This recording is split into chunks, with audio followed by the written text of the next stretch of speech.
biz Artuklu Üniversitesi ailesi olarak gerçekten Aksa tufanının başladığı günden bu yana büyük bir duyarlılık gösterdik. Tabii bu esir takasına gelince, esir takasına baktığımızda İzzettin El-Kassam Tugayları gerçekten bu esir takaslarıyla bütün dünyaya çok ciddi, çok önemli mesajlar verdiler. Burada İslam'ın adaletini, işte cihadın ahlakını, İslam'ın esirlere bakış açısını, tüm bu mesajları dünyaya verdiler. Tabii bu mesajlar dünyaya verilirken daha önce milyarlarca dolar harcayıp kendi imajlarını düzeltmeye yönelik, işte Siyonistleri dünyada hani mağdur, ezilmiş, soykırımlara uğramış bir halk olarak lanse etmeye gayret eden bu Siyonist çetelerin maskeleri düştü bu mesajlar sayesinde. Tabii maskeleri düşünce de bütün dünya halkları Siyonistlerin gerçek yüzlerini gördü. Bu da elbette ki başta işte terörist Netanyahu olmak üzere bütün bu şer şebekesinin zoruna gitti ve onları rahatsız etti. Nitekim baktığımızda Hamas'ın elindeki esirlere baktığımızda bu esirlerin işte İzzettin El-Kassam askerlerine, işte Hamas askerlerine sarılmaları, işte onları başlarından öpmeleri, ondan sonra onların o işte motivasyonlarına, esirlerin motivasyonlarına, ruh hallerine baktığımızda Hamas'ın elindeki esirler sanki piknikten geliyormuş gibi öyle bir havadalar. Fakat İsrail'in elinden çıkan esirlere baktığımızda gerçekten İsrail hapishanelerindeki o insanlık dışı uygulamalar nedeniyle İsrail'in hapishanelerinde tutulan Gazze'li esirler gerçekten tanınmaz bir hale giriyorlar ve burada da aslında dünya halkları bir mukayese yapıyor, bir karşılaştırma yapıyor ve bu mukayese neticesinde gerçekten Hamas'ın bu İslami, insani ve izzetli duruşları sayesinde yüz binlerce insan dünyada Müslüman olmuştur. Tabii bu Yahudi Siyonistler, bu çeteler Kur'an'da peygamber katilleri, lanetlenmiş kavim ve insanlığın ve doğanın düşmanı olarak Kur'an'da bunlar zikredilmektedir. Tabii bunların işte sözlerinde işte sadık olmaları bunlardan beklenmez. Bunlardan vefa beklenmez, bunlardan doğruluk, bunlardan sadakat beklenmez. Elbette ki bunlardan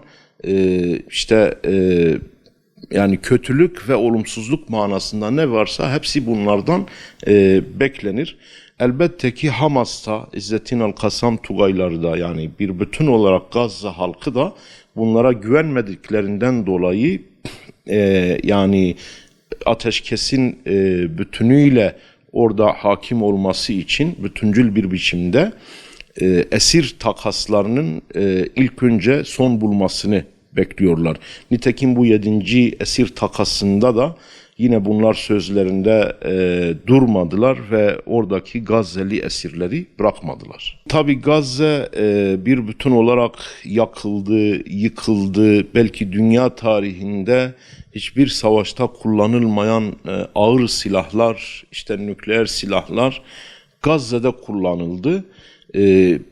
İlk önce Gazze'nin imar ve inşası için işte bütün Müslüman ülkelerin Gazze'ye sahip çıkması lazım ve Gazze halkına olan bu işte şu anki destekler özellikle hani Müslüman ülkelerin halkları tarafından verilen bu desteğin yani bir adım daha ileri giderek Müslüman ülkelerin hükümetleri tarafından da bu desteğin verilmesi ve Gazze'li kardeşlerimizin yaralarının acilen sarılması için kimin elinden ne geliyorsa mutlaka bütün o çabasını ortaya koymalıdır. İsrail terör şebekesinin finansörü işte ABD, Amerika, Trump Bunlar İsrail terör şebekesinin bu savaşını finanse etmektedir.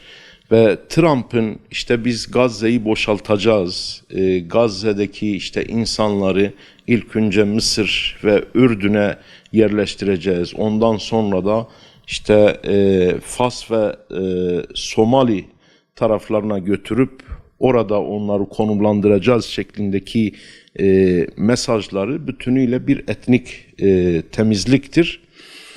Gazze halkı çok şerefli bir halktır. Gazze halkı izzetli bir halktır. Gazze halkı sanki bir bütün olarak 7'den 70'e asr-ı saadetten çıkıp bizim bu asrımıza, bu zamanımıza gelmiş bir halktır.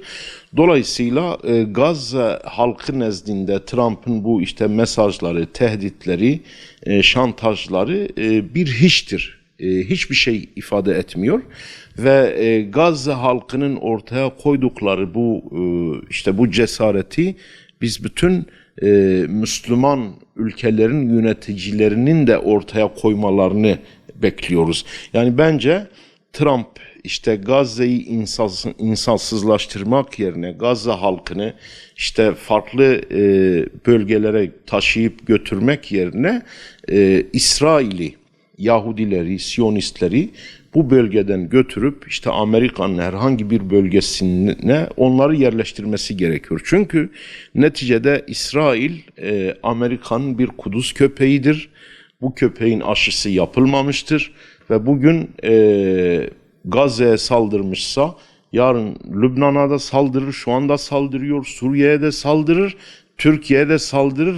Nitekim bunların vaat edilmiş topraklar safsatası vardır. Bunlar buna inanmışlar ve bunlar yerinde de rahat durmayacaklar. Gerçekten eğer bu sarı domuz dediğimiz Trump gerçekten Orta Doğu'da bir barış istiyorsa bu Orta Doğu'nun kalbine saplanmış zehirli bir hançer olan bu Siyonistleri buradan çıkarıp işte Amerika'nın herhangi bir bölgesine götürüp onları oraya yerleştirsinler. Çünkü Gazze halkı Filistin topraklarının gerçek sahipleridir.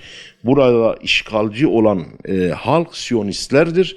Buradan götürülmesi gereken bir halk varsa Gazze halkı değil Siyonistlerdir. Şimdiye kadar Türkiye halkı olarak biz gerçekten Gazze halkının yanında durduk, maddi manevi onları destekledik. Bundan sonra da bu desteklerimizin sürmesi lazım. Gerek dualarımızla, gerek infaklarımızla, gerek boykotlarımızla ve gerek bu İsrail terör rejiminin zulümlerini çeşitli imkanlarımızla, sosyal medya vesaireyle güncel tutmaya, diri tutmaya ve duyurmaya gayret etmeliyiz. Burada bir rahavete kapılmamalıyız.